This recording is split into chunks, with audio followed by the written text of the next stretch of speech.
नमस्कार, मी तुमची लाडकी ओजस्वी।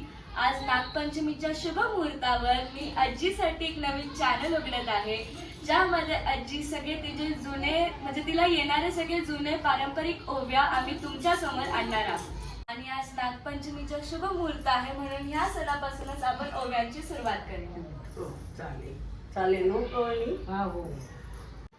सणाबाई पंचमीचा आला ग आई मी, जाते वारुळाला ग आई मी, जाते वारुळाला, भाजीते जोंधळाच्या लाया ग, भाजीते जोंधळाच्या लाया, दुधाची वाटी ना गोबाला ग आई मी, जाते वारुळाला ग आई मी, जाते वारुळाला ग आई मी, जाते वारुळाला, तबकामधी भरिली वेणी ग, तबकामधी भरिली वेणी, नागोबाची पूजू आपण फणी ग आई मी, जाते वारुळाला